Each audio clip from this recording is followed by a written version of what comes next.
પરંતુ ઘણી વખત એસીબીની ફરિયાદ છે ને રાગ દ્વેષને કારણે પણ ઘણા કર્મચારી કરાવતા હોય દલાલો પાસે, ઘણા અધિકારીઓને ફસાવવા માટે નાના અધિકારી કરાવતા હોય, ઘણી જગ્યાએ કોઈને તકલીફ થતી હોય તે કરાવતા હોય. ખોટી એસીબીની ફરિયાદ વધારે થતી હોય, પરંતુ ગુના દાખલ ત્યારે જ થાય જ્યારે તપાસ અધિકારી શ્રી પાસે પ્રૂફ હોય, પુરાવા હોય. અરજીઓ તો રોજ થતી હોય, પરંતુ તપાસના અંતે જ્યારે સાબિત થાય ને, રેકોર્ડિંગ હોય, ચેટ હોય કે રેડ હેન્ડેડ પકડાયો હોય તો જ ગુનો દાખલ થાય છે. હમણાં કંઈક લુણાવાડા મહીસાગરનું એક કૌભાંડ મારી પાસે આવ્યું હતું. 123 કરોડની ભ્રષ્ટાચારની ફરિયાદ, 111 આરોપી. એમાં અમુક બિચારા કર્મચારી તો કોન્ટ્રાક્ટ પર છે, એમને આરોપી બનાવી દીધા જેને કોઈ લેવા દેવા નહીં. અને એક જણ ઉપર જામીનના ઓર્ડરો થયો તો 15 લાખ, 20 લાખ, 10 લાખ, 5 લાખ કોર્ટમાં ભરાયા છે.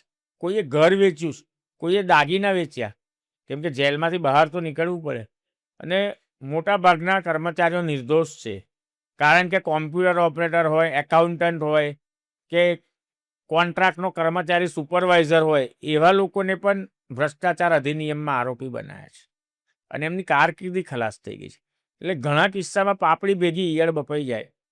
જ્યારે ખોટું થતું જ હોય ત્યારે કશું નહીં, પરંતુ કહેવાય છે ને કે ચોરી કરવી એ ગુનો નથી, ચોરી કરતાં પકડાવવું એ ગુનો છે. એ સિદ્ધાંત આપણા દેશમાં અમે નાના હતા, પરીક્ષા આપતા હતા ત્યારે તમારા ટ્યુશનના સર કહેતા હતા કે ચોરી કરવી ગુનો નથી, ચોરી કરતાં પકડાવવું એ ગુનો છે.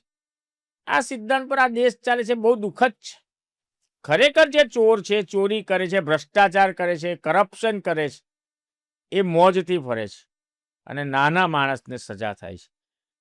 એ સ્ટોરી કાલે સાંભળી, બધા 7-8 લોકો આવ્યા હતા કેસ લઈને. સાહેબ, કેવી રીતે આ લોકો કોન્ટ્રાક્ટ લે છે, મોટી મોટી કંપનીઓ, બહુ મોટી, અતિશય મોટી કંપનીઓ 1 લાખ રૂપિયાના પાઇપના 2.5 લાખ કરી દે છે રીગ બનાવીને. એ લોકોને કશું નથી થતું, શોર્ટેજ ઊભી કરીને 1 લાખ રૂપિયાની વસ્તુ 2.5 લાખમાં વેચે. પણ આ કર્મચારીઓ, કોન્ટ્રાક્ટ કર્મચારીઓ અટવાઈ જાય, જેનો પગાર 20,000 હોય. દુઃખદ છે. એટલે ઘણી એસીબીની ફરિયાદો ખોટી પણ કોઈ નિર્દોષ ભોગ બને છે, પરંતુ ઘણા મહદઅંશે એસીબીની કામગીરી સારી પણ હોય છે, જેથી ભ્રષ્ટાચાર અટકે.